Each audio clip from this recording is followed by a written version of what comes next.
A lot of people are nervous about where the economy is headed, and many are wondering what it will mean for the Las Vegas housing market, which has been scorching hot for the last couple of years. Joining us to discuss that is radio host and realtor Harvey Blankfeld, along with John Ingram. Thank you both for being here, gentlemen. Thanks for having us, Kendall. And let me introduce John. John's with Prosperity Home Mortgage. He's the branch manager, and he's a lender that we do a lot of business with.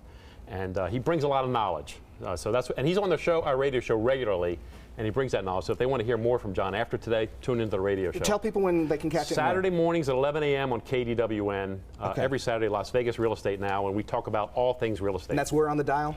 101.5 FM, 720 a.m. Well, let's talk about these. The home prices have been going up and up, but it seems like they're leveling off a bit at this point. Yeah, with this, the appreciation rate's slowing down quite a bit, and the inventory has been increasing. We've seen it go up.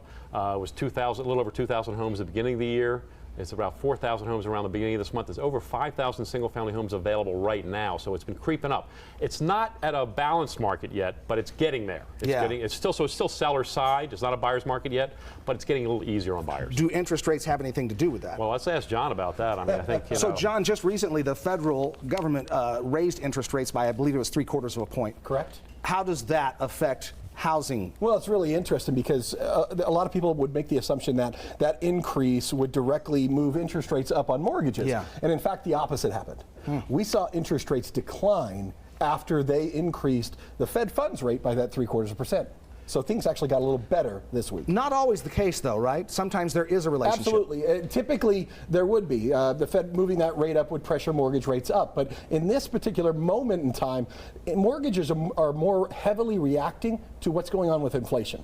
And when the Fed signals that that they're getting serious about reacting against inflation, mortgages took that as a real positive sign that they can get this heading in the right direction, and they improved because of that. It is interesting to think about, with inflation going the way it is inflation going to eat away at some of the equity that people have built up as a result of the housing prices going up? Boy, you know, it's a great question, and for economists, I'd defer to them. But I would say this, is that right now the way we're seeing things, and everything I hear, is houses are going to continue to appreciate.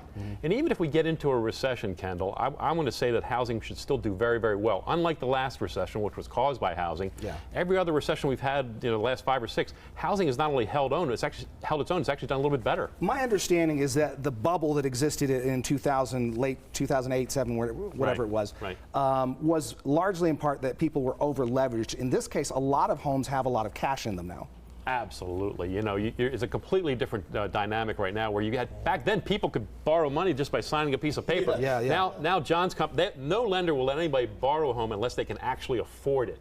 They really vet the buyers very carefully now. Which protects everybody in the long run. It protects our market. It really does. They've done a wonderful job. So anybody who's bought a home in the last 20 years knows the mortgage companies are looking deep, deep, deep into your financial history. And you got to also keep in mind there that for the last 15 years or so, 80+% of all transactions were owner-occupied.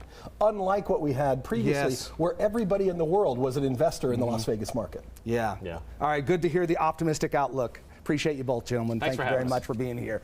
And we want to thank Las Vegas Real Estate for sponsoring this segment. For more information, you can visit lvrealestateradio.com or call that phone number 702-203-1165.